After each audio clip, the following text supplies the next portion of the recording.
Hello everyone, আসসালামু আলাইকুম। Welcome back to my channel Ishra Jahan blogs.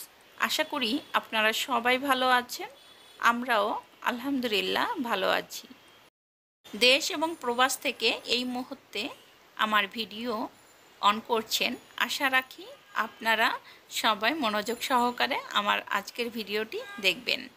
আজকের ভিডিওটি আমি মূলত শুরু করছি সকাল থেকে, আর তোমাদের ভাইয়াকে যে ফ্রাইড রাইস রান্না করে দিচ্ছি, তো এটা খেয়েই সে অফিসের দিকে চলে যাবে।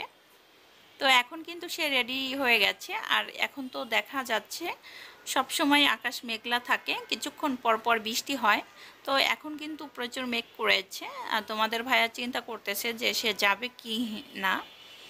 পরবর্তীতে সিদ্ধান্ত নিয়েছে হ্যাঁ সে যাবে। তো যাওয়ার আগে তো তার বেশ খানিক সময় লাগে রেডি হতে, মেয়ে মানুষের মতো প্রায় 1 ঘন্টা ধরে রেডি হয়। বারবার কিন্তু আকাশের দিকে তাকাচ্ছে যে আকাশের কি অবস্থা, বৃষ্টি নামবে কি না।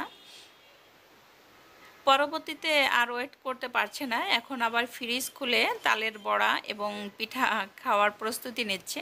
তো আমি বললাম যে এভাবে কেবল খাওয়া দাওয়া করে আবার পিঠা ধরেছ, আমি এটা ভিডিও করব। সবাই তো জানেন যে বাংলাদেশের উপর দিয়ে বন্যা বয়ে যাচ্ছে, ফেনী, কুমিল্লা, বিভিন্ন জায়গায় কয়েকটা জেলাতে।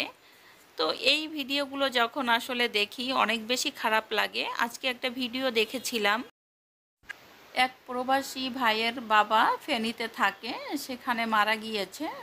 3 দিন না 2 দিন হয়েছিল, কিন্তু একটু মাটি দেওয়ার মতো 3 হাত মাটি খুঁজে পায়নি, কারণ সব জায়গায় তো ফেনী জেলা পুরো ডুবে আছে। ভেলায় করে লাশটা ভাসিয়ে দেওয়া হয়েছে, আর সাথে একটা চিরকুট ছিল যেখানে লেখা ছিল যে আপনারা যদি পারেন এই লাশটাকে একটু দাফন করেন এবং এই ঠিকানায় একটু যোগাযোগ করবেন। তারা চাচ্ছিল যে তার বাবাটার যেখানে দাফন হোক সেখানে যাতে একটু মাটি দিতে পারে, এই আশাই কিন্তু এই চিরকুটটা দেওয়া। মানুষ কতটা অসহায় হলে এভাবে ভেলাই করে ভাসিয়ে দিতে হয়।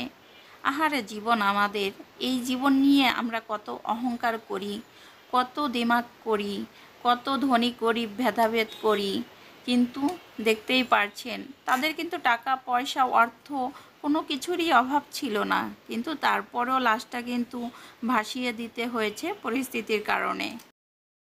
চলে আসলাম রান্নাঘরে, আর ইশরামণি আজকে হচ্ছে কাচ্চি খেতে চেয়েছে।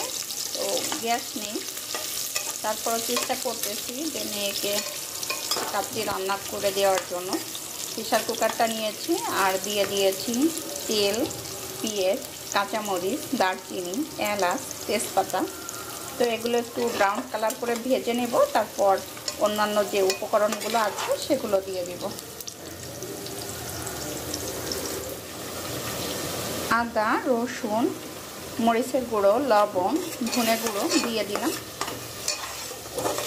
এই মশলাগুলো আর একটু ভেজে নেব।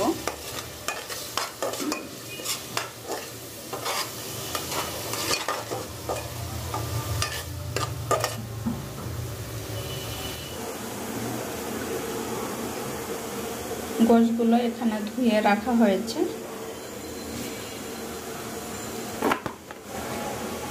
কাচ্চি বিরিয়ানির মশলা দিব, রাঁধুনির।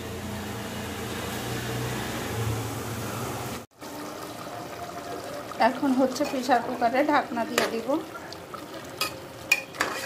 তো বিফ রান্না করা হয়ে যাবে, তারপরে আমি চালগুলো ভেজে নিব। চালগুলো ফ্রাই প্যানে ভেজে নিচ্ছি।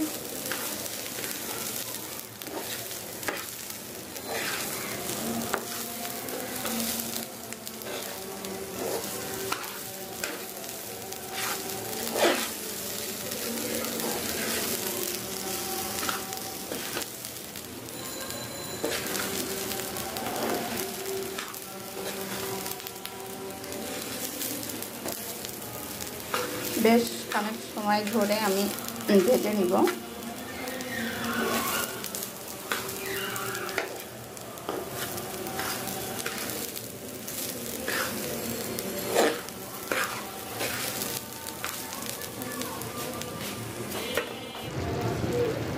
পরবর্তীতে আর ক্যামেরা ধরতে মনে নেই, তো এখন এই যে ক্যামেরা ধরেছি, তো ভাবলাম যে মাংস দেওয়ার পরে যে নেড়ে চেড়ে নিচ্ছি, তলে একটু লেগে লেগে যাচ্ছে।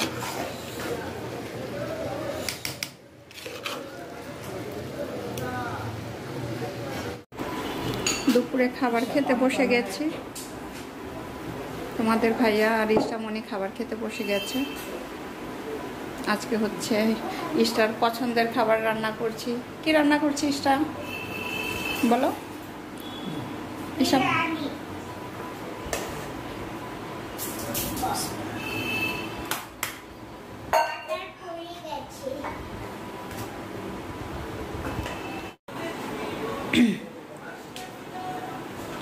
যাও ইষ্টা, যাও খাবার খাইতে যাও।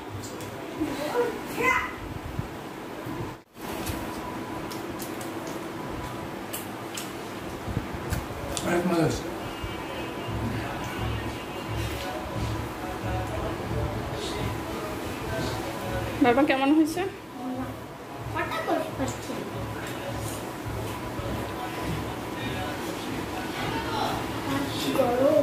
গরম।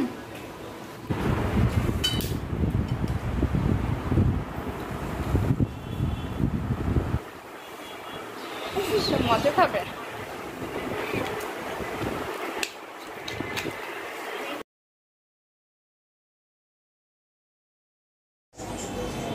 এখন হচ্ছে আমরা আম খাবো, তো এখন আম কাটবো।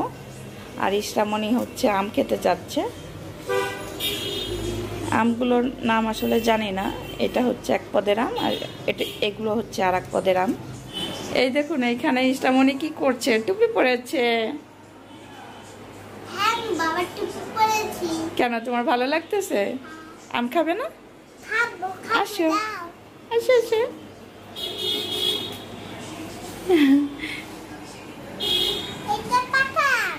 পাকা আম,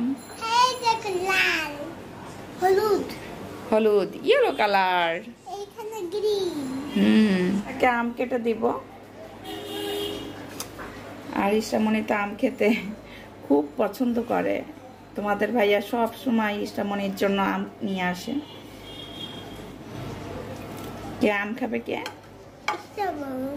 ইষ্টা বাবু। এই দেখো, এইভাবে কেটে দিতে চেয়েছিলাম তোমাকে, এটা তো বেশি পেকে গেছে।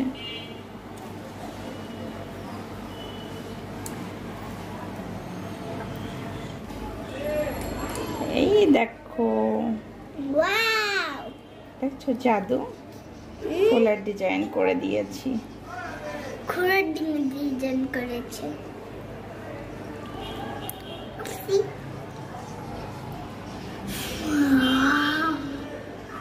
দেখে জিবলা।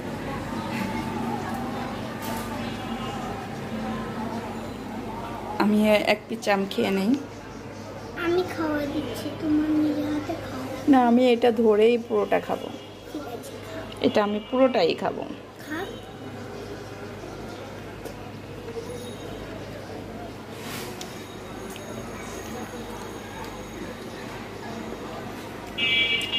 আল্লাহ হাফেজ। আল্লাহ হাফেজ। শুভ সন্ধ্যা।